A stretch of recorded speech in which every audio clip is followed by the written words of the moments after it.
Good morning વિદ્યાર્થી મિત્રો, તમારું હાર્દિક સ્વાગત છે આપણી યુટ્યુબ ચેનલ એમડી એકેડમીમાં। આજે આપણે વાત કરવાની છે આજના મહત્ત્વપૂર્ણ કરંટ અફેરની। આ કરંટ અફેર ગુજરાતની બધી જ એક્ઝામ માટે મોસ્ટ ઇમ્પોર્ટન્ટ છે। તો શરૂઆત કરીશું મિત્રો। તાજેતરમાં જે વિશ્વ જંતુ દિવસ છે એ ક્યારે ઉજવાયો હતો?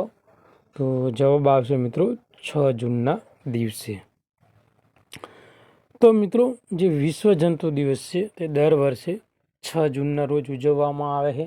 આ દિવસ છે એ મિત્રો જે જંતુનું નિયંત્રણનું મહત્ત્વ અને જે જાહેર આરોગ્ય, ખાદ્ય સુરક્ષા તેમજ જે પર્યાવરણ સંરક્ષણમાં તેની ભૂમિકા વિશે જાગૃતિ લાવવા માટે આપણે જે 6 જૂન છે એને વિશ્વ જંતુ દિવસ તરીકે ઉજવીએ છીએ મિત્રો।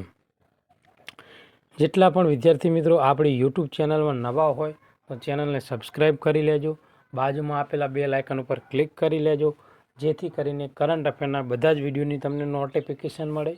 આ ઉપરાંત મિત્રો આપણે જે મે મહિનાની કરંટ અફેરની જે પીડીએફ છે એ આપણી ટેલિગ્રામ ચેનલમાં કાલે સવારે મૂકી દીધી છે। તો જેટલા પણ વિદ્યાર્થી મિત્રોને એક્ઝામ હોય તો તમે કરંટ અફેર આપણી ટેલિગ્રામ ચેનલમાં જઈને ડાઉનલોડ કરી શકો છો। ટેલિગ્રામ ચેનલની લિંક આજે વિડીયોની નીચે ડિસ્ક્રિપ્શન આપેલું છે એમાં આપેલી છે, એટલે ફટાક દઈને મિત્રો ટેલિગ્રામ ચેનલમાં જોઈન થઈ જાઓ। બીજો ક્વેશ્ચન મોસ્ટ ઇમ્પોર્ટન્ટ છે આવનારી એક્ઝામ માટે મિત્રો, 100% આવનારી એક્ઝામમાં પૂછાશે। જોઈશું શું છે ક્વેશ્ચન। તાજેતરમાં કયા રાજ્યના જે રાજા ખાસ ગામ, કયું મિત્રો ગામ છે? રાજા જે આ ખાસ ગામ છે મિત્રો ને પ્રથમ જે સૌર મંડળ, કયું મિત્રો? પ્રથમ જે સૌર મોડલ ગામ જાહેર કરવામાં આવેલું છે। તો મિત્રો આ ગામ રહ્યું ને એ હિમાચલ પ્રદેશમાં આવેલું છે મિત્રો। તો મોસ્ટ ઇમ્પોર્ટન્ટ ક્વેશ્ચન છે। આગળ વાત કરીશું મિત્રો કે તાજેતરમાં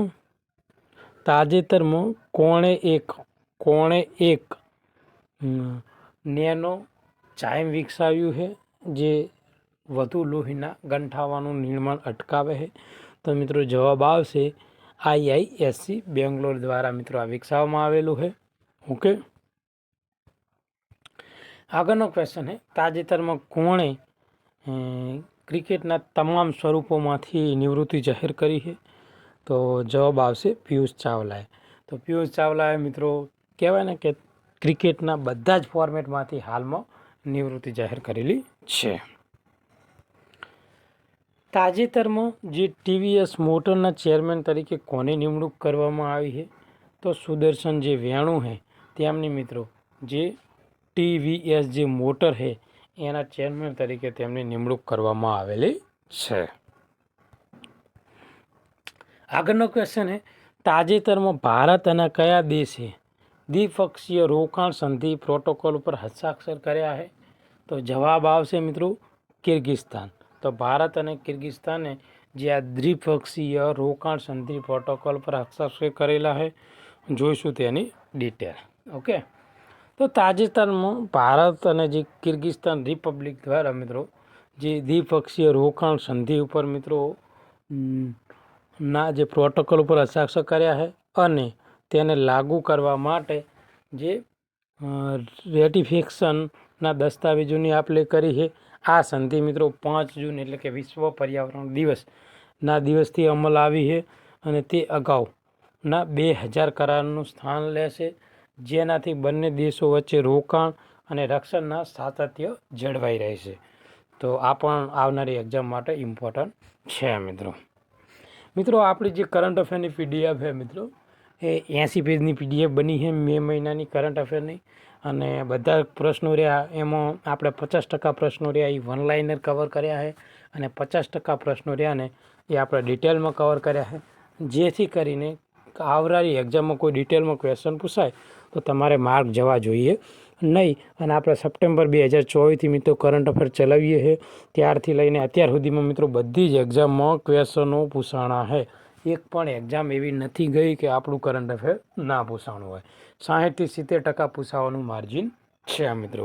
પછી તમે કેવું વાંચો હો એની ઉપર આધાર રહે, બાકી પૂછાય છે એની ગેરંટી। ઓકે, એટલે કેટલાક નવા મિત્રો હોય ને એવું થતું હોય કે એક્ઝામમાં પૂછાય કે નહીં પૂછાય હોય 100% પૂછાય મિત્રો.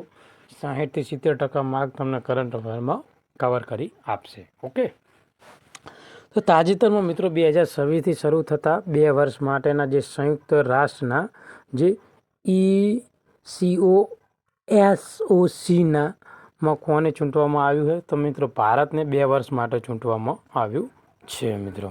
તો જોઈશું ડિટેલ એની કે તાજેતરમાં ભારત અને સંયુક્ત રાષ્ટ્રના જે આર્થિક અને જે સામાજિક પરિષદ છે તે 2026થી શરૂ થતા 3 વર્ષના કાર્યકાળ માટે ચૂંટવામાં આવ્યું છે ભારતને. આ ઉપરાંત આજની સાથે અન્ય કેટલાક દેશો છે તેને પણ ચૂંટવામાં આવ્યા છે, જેમાં ઓસ્ટ્રેલિયા છે, બુરુંડી છે, ચાડ છે, ચીન છે, इक्वाडोर है, फिनलैंड है, लेबनान है, मोजाम्बिक है, नॉर्वे है, पेरू है, सियरा लियोन है મિત્રો. આ ઉપરાંત તુર્કી है, तुर्कमेनिस्तान है. તો આટલા બધા દેશોને મિત્રો ચૂંટવામાં આવેલા છે.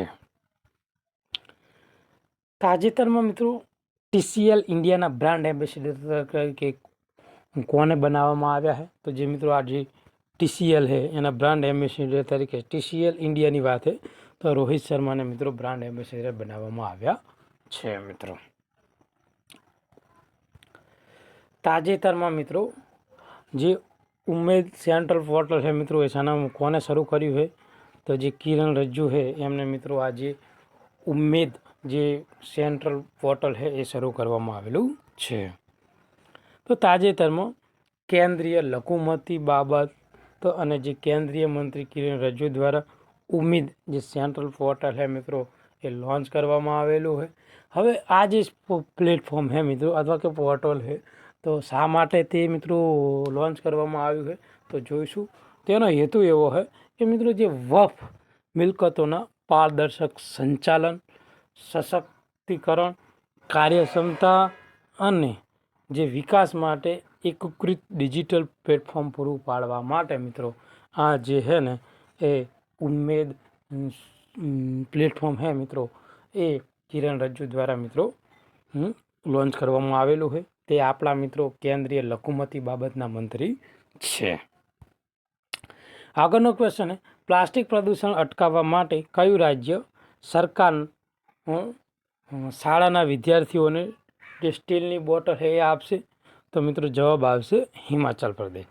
જે હિમાચલ પ્રદેશ છે ત્યાંના જે શાળાના બાળકો છે તેને મિત્રો પ્લાસ્ટિક બોટલની જગ્યાએ જે સ્ટેનલેસ સ્ટીલ આવે એની બોટલ મિત્રો આપવાના છે, જેથી કરીને પ્લાસ્ટિક જે પ્રદૂષણ છે એને અટકાવવામાં સરકાર થોડી ઘણી હેલ્પફુલ થઈ શકે. તો તાજેતરમાં હિમાચલ પ્રદેશ રાજ્ય સરકારે પ્લાસ્ટિક પ્રદૂષણ અટકાવવા માટે શાળાના વિદ્યાર્થીઓને સ્ટીલની બોટલ આપવાની જાહેરાત કરી છે.